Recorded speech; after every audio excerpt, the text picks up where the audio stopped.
सभी मित्रों का बहुत बहुत स्वागत है। मित्रों, आज के वीडियो में आपको दो जानकारी मिलेगी। पहली जानकारी भगवान महात्मा बुद्ध के उपदेश जानेंगे। उसके बाद स्वास्थ्य से संबंधित बहुत ही महत्वपूर्ण जानकारी। तो दोस्तों, पहले हम सुन लेते हैं भगवान महात्मा बुद्ध के उपदेश को। एक समय गौतम बुद्ध अपने शिष्यों के साथ भ्रमण कर रहे थे। भ्रमण करते समय सभी एक स्थान पर विश्राम के लिए बैठ गए। समय बिताने के लिए भगवान बुद्ध ने अपने शिष्यों को एक कथा सुनाई। किसी नगर में एक व्यक्ति रहता था। उसने परदेश के साथ व्यापार किया, मेहनत फली, कमाई हुई और उसकी गिनती सेठों में होने लगी। महल जैसी हवेली बन गई।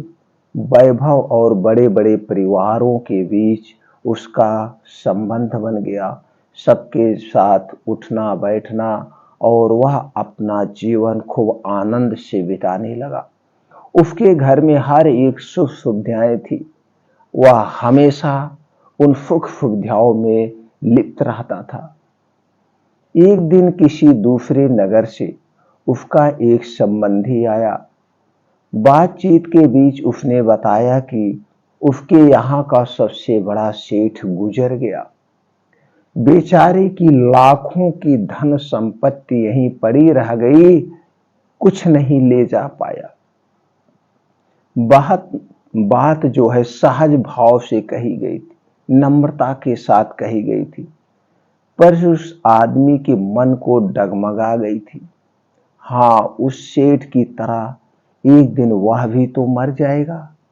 उसी क्षण से उसे बार बार मौत की याद सताने लगी। उठते बैठते सोते जागते उसे भी ये लगने लगा, एक दिन हम भी मर जाएंगे। हाय, मौत आएगी, उसे ले जाएगी और सब कुछ यहीं छूट जाएगा। मारे चिंता की उसकी देह सूखने लगी। देखने वाले देखते कि उसे किसी चीज की कमी नहीं है। उस पर उसके भीतर का दुख ऐसा था कि किसी से कहा भी नहीं जा सकता था। धीरे धीरे वह बिस्तर पर पड़ा रहा। बहुत इलाज कराया गया, लेकिन उसका रोग कम होने की बजाय बढ़ता ही गया। एक दिन एक साधु उसके घर पर आया। उस साधु ने बेबसी से उसके पैर पकड़ लिए।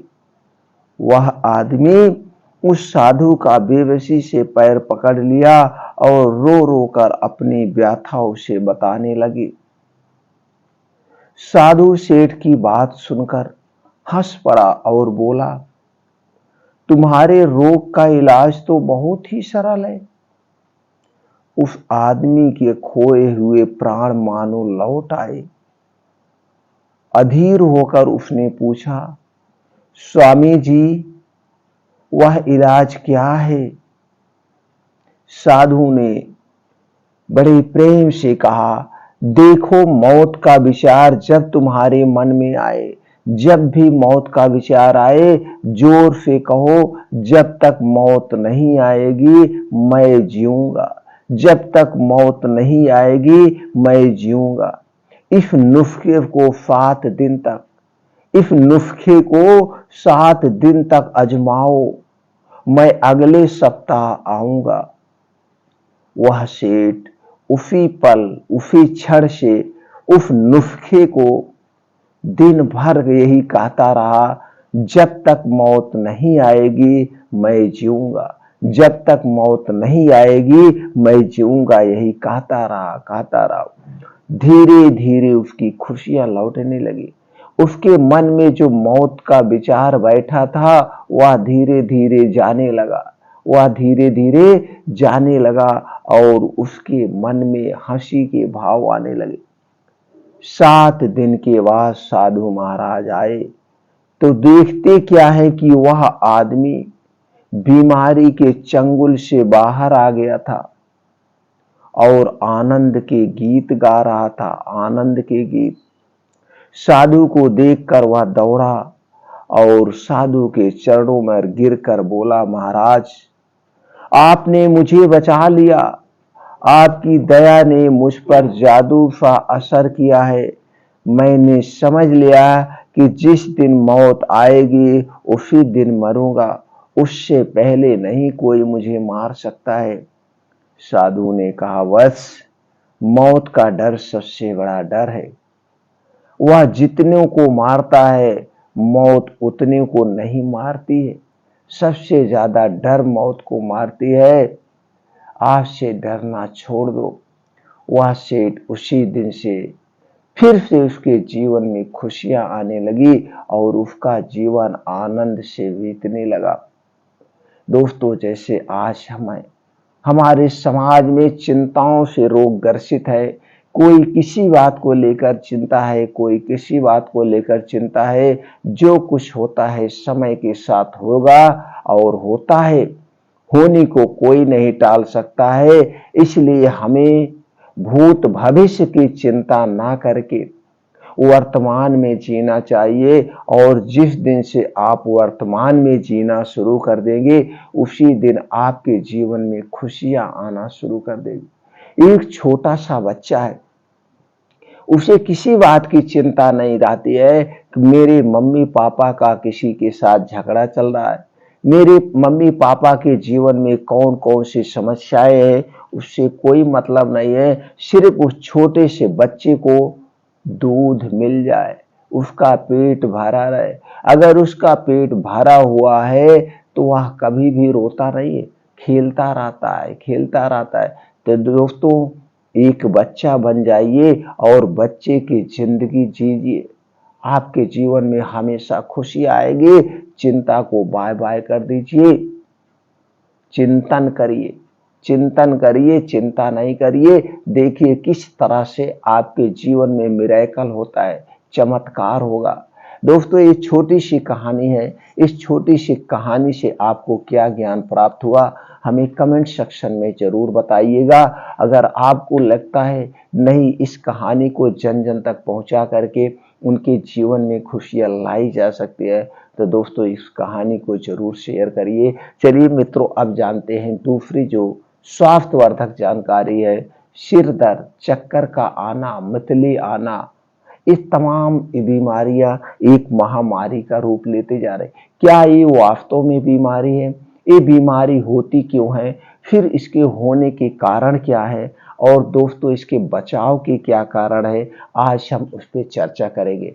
मित्रों, अगर आपने ये वीडियो पूरा देख लिया तो आपके जीवन में कभी भी सर दर्द नहीं होगा, क्योंकि सर दर्द कोई बीमारी नहीं, सर दर्द कोई बीमारी नहीं है। इस सर दर्द बीमारी के लक्षण होते हैं।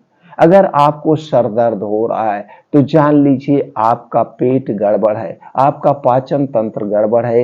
एक तो पाचन तंत्र के गड़बड़ होने से आपको सर दर्द होता है, दूसरे कुछ और छोटे मोटे कारण है। तो चलिए एक एक कारण पर प्रकाश डालते हैं। दोस्तों, जो सबसे पहला कारण है वो है आपके पेट में गैस, एसिडिटी, बदहजमी। जब आपका खाना सही ढंग से नहीं पचता है तो आपके पेट में गैस बनती है, एसिडिटी होती है, कब्ज होती है, अपच होती है, फिर आपका सर दर्द होता है। अगर गैस अपच से सर दर्द हो रहा है तो आप देखेंगे आंखों में भी उसका असर जाएगा, आंखों में हल्का सा जलन होगा, आपके जो माथा है इसमें चुभने जैसे, जैसे सुई चुभती है, सुई के चुभन जैसी दर्द होगी, आपको बेचैनी होगी, आपको ऐसे लगेगा मतली आ रही। तो आप समझ लीजिए ये आपके पित्त रोग के लक्षण है। आपके शरीर में पित्त, एसिडिटी बन गया है। फिर इसको दूर करने की क्या उपाय, उस पर बाद में चर्चा करते हैं। एक तो ये सबसे बड़ा कारण होता है। तो इस कारण को हटाने के लिए आप अपने खान पान पे ध्यान देंगे। कुछ खाना खाने के नियम है उनका आपको पालन करना होगा, कुछ पानी पीने के नियम है उनका पालन करना होगा। तो एक तो हो गया गैस, एसिडिटी, बदहजमी की वजह से सर दर्द होता है। और यही सर दर्द जब आप सही ढंग से नहीं करते हैं तो डॉक्टर के पास चले जाते हैं या आप किसी मेडिकल स्टोर पे चले जाते हैं। मेडिकल स्टोर वाले से कहते हैं सर दर्द हो रहा है, तो ये नहीं जान रहा है किस वजह से सर दर्द हो रहा है।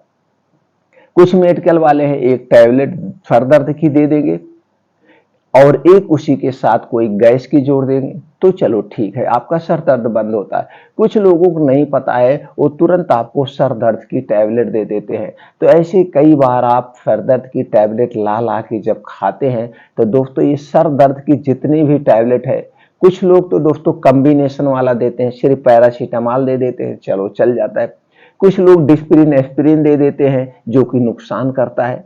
कुछ लोग दोस्तों इसी में बहुत कॉम्बिनेशन की आती है जो नुकसान करती है, जैसे निमोफ्लाइड पैरासीटामॉल, डिक्लोफेनाक पैरासीटामॉल, इस टाइप की सर दर्द की टैबलेट है जो कि ये आपके पेट में अल्सर बनाती है और जाके गैस एसिडिटी बनाती है। कभी कभी कुछ मार्केट में लोकल दवाएं उपलब्ध होती है जो जाके ऐसे टैबलेट गलती नहीं और आपके आंतों में फंस जाती हैं। कई ऐसे केस सामने आए हैं, ये टैबलेट ऐसे कैसे आंतों में फंस जाती है, फिर मौत का कारण बनती है या फिर आपके आंतों का ऑपरेशन करना पड़ता है। इसलिए अपने मन से कभी भी सर दर्द की टैबलेट ना लें। आप अपने घर में कुछ आयुर्वेदिक चूर्ण रख लीजिए, उससे आपका सर दर्द ठीक हो जाएगा। और जो सबसे पहले बचाव का कारण है, वो आप अपने गैस एसिडिटी खान पान पे तुरंत आप जागरूक हो जाइए और देखिए क्यों सर दर्द हो रहा है। एक तो एक कारण हो गया। दूसरा दोस्तों, सर दर्द जब आपको होता है, या तो कोई आपके शरीर में बीमारी जैसे बुखार के लक्षण आने, बुखार आने शुरू होने वाले हैं, या आपको जुकाम होने वाला होता है तो भी आपको सर दर्द होता है, वायरल फीवर की वजह से ये होता है। या फिर दोस्तों आपको सर दर्द हो रहा है, कभी कोई चोट लगी हो, गंभीर बीमारी हो, तो ये पूरा सर दर्द हो, तब माथा नहीं होता है। या बुखार की वजह से जब आपको सर दर्द होगा तो पूरा सर होगा, मत्था नहीं होगा। एसिडिटी में सिर्फ मत्था होता है, तब आपका पूरा सर दर्द। अगर पूरा सर दर्द हो रहा है, अगर जुकाम के लक्षण नजर आ रहे हैं तो उस पर आप ध्यान दे दीजिए।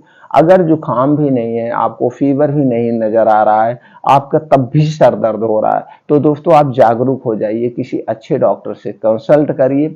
अच्छे डॉक्टर से कंसल्ट करने के बाद कभी कभी सर में दोस्तों चोट होने की वजह से कोई बीमारी होने वाली होती है, तब आप होता है। लेकिन इसके साथ साथ फीवर भी आपको एहसास होगा, फीवर भी होगा, तो आप डॉक्टर से संपर्क करके और उसकी जांच करवाइए।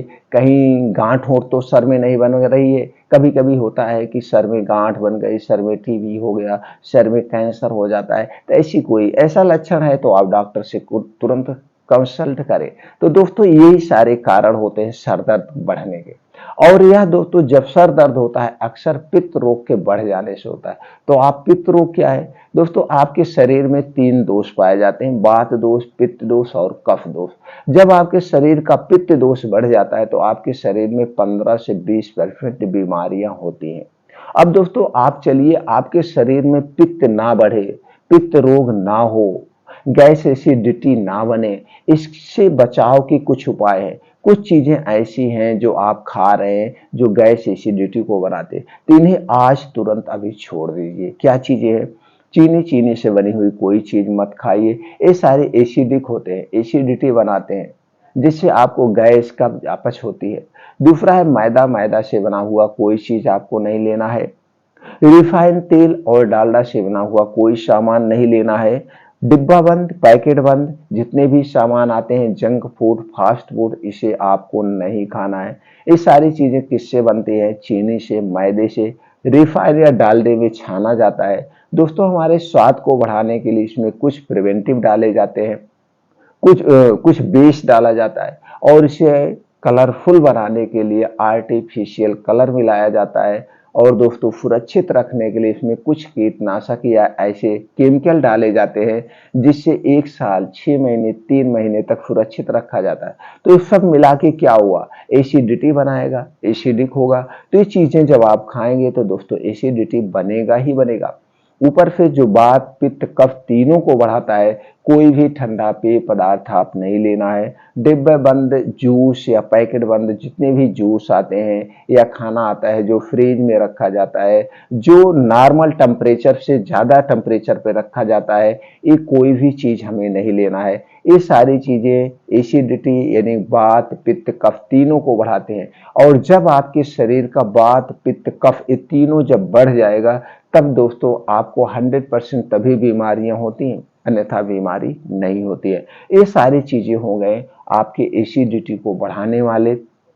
सर दर्द को बढ़ाने वाले प्रोडक्ट, इन्हें आज से अभी से बाय बाय कर दीजिए। अब कुछ बचाव के उपचार हैं जिसे आप डेली रूटीन में शामिल करिए। पहला है, प्राकृतिक नियमों का आपको पालन करना होगा। प्रकृति के हिसाब से आप खाना खाइए। जैसे प्रकृति के हिसाब क्या कहता है, आपको सूर्योदय के बाद, सूर्योदय के 2 से ढाई घंटे बाद आपको खा लेना चाहिए। सूर्यास्त के 40 मिनट पहले आपको खा लेंगे तो आपका पाचन तंत्र कभी खराब नहीं होगा। अगर ऐसा नहीं कर पा रहे हैं तो रात का खाना आप 8 बजे के पहले खाने का प्रयास करिए। रात का खाना दोस्तों आप नाम मात्र खाइए, जैसे आपने खाना ही नहीं खाया है। जैसे रात के खाने में 1 कटोरी सब्जी, 1 या 2 रोटी लेके भूख मिटा लीजिए, भूख मिटा लीजिए, बस इससे ज्यादा मत खाइए। तो रात का खाना जब खाइए 8 बजे के पहले। खाना खाते समय एक ध्यान देना है, जब भी खाना खाइए उसे 32 बार चबा के खाइए, यानी मुंह में पानी बन जाए। तो इसके बहुत सारे बेनिफिट्स हैं। आपके शरीर में जो खाने को पचाती है 2 चक्की है। पहला आपका मुंह, जहाँ पे खाना 80% पचता है। दूसरा आपका पेट, जहाँ पे खाना आपका 20% पचता है। तो दोस्तों जब 80% खाना मुंह में पच जाएगा, इसे आप 32 बार चबाएंगे तो मुंह में एक स्लाइवा, लार निकलती है जो खाने को डाइजेस्ट करती है, खाने को पचाती है। इसे आप एक प्रकार का एंजाइम कह सकते हैं, एक प्रकार का ये पाचक रस होता है, यही आपके खाने को पचाता है। तो जब आप 32 बार चबाएंगे तो आप देखेंगे खाना पानी की तरह हो जाएगा। अब खाना खाते समय हमें पानी नहीं पीना चाहिए तो उसका भी बेनिफिट मिल जाएगा। अब आपको पानी पीने की जरूरत नहीं पड़ेगी। खाना खाने के 1 घंटे पहले या खाना खाने के 2 घंटे के बाद अगर पानी पीते हैं तो ये अमृत के समान है। इसी समय खाना पानी पीना चाहिए। अगर आप खाना खाते समय पानी पीते तो खाना पचेगा नहीं, वो खाना दोस्तों सड़ जाता है। क्योंकि आपके पेट में जो एसिडिटी बनती है, जो रस बनता है, ये खाने को पचाता है। तो जैसे ही खाना खाते समय आप पानी पीते हैं तो एसिडिटी बनना बंद हो जाती है। इसलिए हमें खाना खाते समय पानी नहीं पीना चाहिए। तो दोस्तों जब रात का खाना आप 8 बजे के पहले खाएं और खाना खाने के तुरंत बाद तक आधे घंटे तक उसी मुद्रा में आप बैठे रहें, यानी सुखासन में। आप उस समय क्या कर सकते हैं, ऐसे बैठे रहें, फैमिली के साथ बात कर सकते हैं। अपने पूरे फैमिली के साथ खाना खाइए, आनंद से खाना खाइए, बैठे रहिए, बातें करिए। फिर आधे घंटे के बाद उठिए, कम से कम 1000 कदम आपको टहलना है। मिला के खाना खाने और सोने के बीच में 2 घंटे का डिफरेंट होना चाहिए। अगर ऐसा करते हैं तो आपको पूरी जिंदगी में कभी गैस एसिडिटी नहीं बनेगा, ना तो आपका पेट फूलेगा, कभी नहीं फूलेगा, कभी नहीं फूलेगा। अब दोस्तों इस प्रक्रिया को आपको अपनाना है और खाना और पानी दोनों को एक साथ कभी नहीं रखना है। खाना और पानी में 1.5 से 2 घंटे का डिफरेंट रखना है। अब आपको कुछ एक नियम और अपनाना है, यानी कि 10 से 11 बजे तक आप सो जाएंगे तो आपको अच्छी सी नींद होगी। खान पाचन तंत्र में महत्वपूर्ण योगदान नींद का भी होता है। आपकी नींद भी पूरी होनी चाहिए। तो जब 10 से 11 बजे आप सो जाएंगे, सुबह 5 बजे आप उठ जाएंगे। 5 बजे उठने के बाद अब आपको तुरंत 2 से 3 गिलास गुनगुना पानी पीना है। इससे आपका पाचन तंत्र स्ट्रांग होता है, आपकी भूख बढ़ती है, गैस, एसिडिटी, कब्ज से राहत मिलता है। तो गुनगुना पानी पीने के बाद आपको निकल जाना है मॉर्निंग वॉक में। मॉर्निंग वॉक में आप 5 से 6 किलोमीटर का मॉर्निंग वॉक करेंगे। इसे आधे घंटे में कवर करने का प्रयास करिए। हो सके तो मॉर्निंग वॉक दोस्तों आप नंगे पांव करिए, जहाँ पे मिट्टी हो, जहाँ पे हरी घासें हो। मिट्टी पे जब आप मॉर्निंग वॉक करेंगे तो कहीं कहीं छोटे छोटे कंकड़ होंगे या ऊबड़ खाबड़ होगा, वो आपके पैर उस पे जब पड़ेंगे तो एक तो प्रेशर का काम करेगा, इसके बहुत सारे बेनिफिट्स हैं। और दूसरी तरफ ये जो आसमान से ओस की बूंदें गिरी है, ये आपके पैर में लगेगी, इसके बहुत सारे बेनिफिट्स हैं। ऐसे आंखों की रोशनी तेज होती है, कभी भी आपको चश्मा लगाने की जरूरत नहीं पड़ेगी। अब वहीं पे 2 योगा जरूर करिए। पहला है अनुलोम विलोम, 20 से 25 मिनट करिए, बहुत सारे इसके बेनिफिट्स हैं। दूसरा योगा है कपालभाति। कपालभाति अगर आप 10 से 15 मिनट करते हैं दोस्तों, भविष्य में कभी भी पाचन तंत्र से संबंधित आपको कोई समस्या होगी ही नहीं, कोई बीमारी नहीं होगी। और पाचन तंत्र से संबंधित कोई बीमारी है भी तो आपकी बीमारी स्वतः धीरे धीरे क्योर हो जाएगी। अब वहीं पे बैठ के योगा, प्राणायाम कुछ और करिए, यानी कि 5 से 7 आपको उसी सूर्य की धूप में बिताना है, बाहर नेचुरल में बिताना है। तो इसके बहुत सारे बेनिफिट्स हैं। सूर्य की धूप से आपकी शरीर स्ट्रांग होती है, मजबूत होती है, आपके शरीर की रोग प्रतिरोधक क्षमता बढ़ती है। क्यों?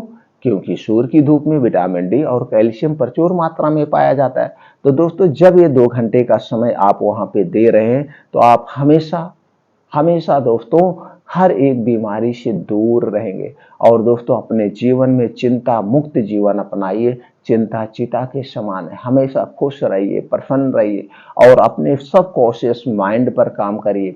आपके अंदर दो माइंड होता है, एक कॉन्शियस माइंड और एक सब कॉन्शियस माइंड। ये जो सब कॉन्शियस माइंड है, ये दोस्तों जो आप इसे कहते हो, जो आप इसे कहोगे वही करता है। आप अगर खुश रहोगे तो हमेशा आपको खुश रखेगा, पॉजिटिव सोचोगे तो पॉजिटिव सोचेगा। इसीलिए इसे हमेशा पॉजिटिव शब्द दीजिए, आपको कभी कोई बीमारी नहीं होगी। अगर इतनी प्रक्रिया अपना रहे हैं तो आपका जिंदगी जो होगी दोस्तों इस सब बीमारियों से मुक्त होगी, कोई बीमारी आपको नहीं होगी। और हमारे ऋषि मुनि इन्हीं नियमों का पालन करते थे।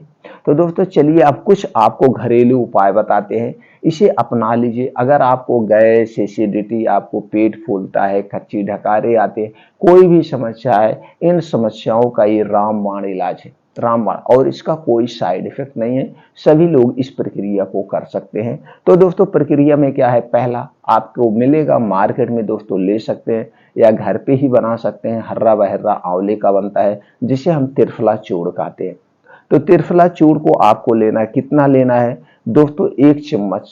अगर बहुत ज्यादा आपको कब्ज है, लेटरिन बहुत टाइट हो रही, 2 चम्मच, नहीं तो 1 चम्मच। किसके साथ लेना है, 1 गिलास दूध के साथ या 1 गिलास गर्म पानी के साथ। आपको रात को सोते समय खाना खाने के 1 घंटे बाद और इसको खाने के 1 घंटे के बाद सोना है। बस इतना याद रखना है। ये त्रिफला जब लीजिएगा इसके बाद पानी आपको नहीं लेना है। ये दूध आपके घर का होगा, पैकेट का नहीं होगा, ऊपर से गाय का मिल जाए तो अमृत के समान है। ये पहली प्रक्रिया। दूसरी दोस्तों आपको मार्केट में बना बनाया एक चूर्ण मिलता है जिसे हम कहते हैं अभिपत्तिकर चूर्ण। क्या कहते हैं, अभिपत्तिकर चूर्ण। ये मार्केट में आप किसी कंपनी का ले सकते हैं, अच्छी कंपनी का लीजिएगा। इसे आप 1-1 चम्मच सुबह शाम खाना खाने के 1 घंटे पहले गुनगुने पानी से लेंगे तो आपको गैस, एसिडिटी, अपच जो भी कुछ है वो सारी समस्याएं खत्म हो जाएगी। तो चूर्ण आप ले सकते हैं। अभिपत्तिकर चूर्ण को दोस्तों लगातार आप 15-20 दिन लेंगे, खत्म हो जाएगी, फिर बंद कर दीजिएगा। लेकिन ये जो त्रिफला चूर्ण है इसे पूरे लाइफ टाइम ले सकते हैं, इसके आप आदी नहीं बनेंगे, इसे पूरे भविष्य तक ले सकते हैं। इसके बहुत सारे ऐसे बेनिफिट्स हैं। लेकिन जब पेट आपका नॉर्मल हो जाए तो कोई चीज लेने की हमें जरूरत ही नहीं पड़ेगी। तो लेकिन दोस्तों ये 2 प्रक्रिया अपना के गैस, एसिडिटी, सर दर्द से निजात पा सकते हैं। इसका कोई साइड इफेक्ट नहीं है। लेकिन उसके पहले आप वो चीजें हटा दीजिए जो चीजें खाने से गैस, एसिडिटी बनती है। तो दोस्तों इसके लिए आपको हमेशा स्वस्थ और फिट रहना है। तो अपने शरीर के 3 दोष जो है उसे कभी मत बढ़ने देना। आपके शरीर में 3 दोष जो पाए जाते हैं, वात दोष, पित्त दोष, कफ दोष। जब ये 3 दोष आपके शरीर में बढ़ते हैं तभी बीमारी होती है। ये 3 दोष आपके शरीर में पाए जाना भी ठीक है, ये प्रकृति की देन है। अगर वात दोष नहीं होगा, वात नहीं आपके शरीर में बनेगा, पित्त नहीं बनेगा, कफ नहीं बनेगा तो हम जिंदा ही नहीं रहेंगे। ये तीनों चीजें बनना हमारे शरीर में जरूरी है। बस इसको बढ़ाने वाली चीजें ना खाइए, हटा दीजिए। तो हमने बता दिया वात, पित्त, कफ किन चीजों से बढ़ता है, इसे जान लीजिए। और स्वस्थ निरोग रहने के लिए आपको उन नियमों का पालन करना होगा, जैसे प्रकृति के नियम, खाना खाने के नियम, पानी पीने के नियम, डेली रूटीन में योगा, प्राणायाम, मेडिटेशन को शामिल करिए। इस सारे नियम से संबंधित वीडियो इस चैनल पर पड़ी है, आप देख सकते हैं, अपने ज्ञान को बढ़ा सकते हैं। तो दोस्तों हमारा यही एक मकसद है, हमारा पूरा भारत देशवासी, हमारे सभी भाई बंधु स्वस्थ व निरोग रहें। इसी पर्पज से इस चैनल की शुरुआत हुई है, आप लोगों तक भगवान महात्मा बुद्ध के उपदेश को पहुंचाना और दोस्तों स्वास्थ्य से संबंधित जानकारी पहुंचाना, जिससे आप स्वस्थ व निरोग रहें। तो दोस्तों उम्मीद करते हैं कि जानकारी आपको अच्छी लगी होगी। अगर जानकारी अच्छी लगी तो अपने यार, दोस्त, हित मित्र तक जरूर पहुंचाइए, वो भी स्वस्थ व निरोग रहें और एक स्वस्थ भारत का निर्माण करने में हमारी सहायता करिए। फिर मिलते हैं अगले वीडियो में नई जानकारी के साथ।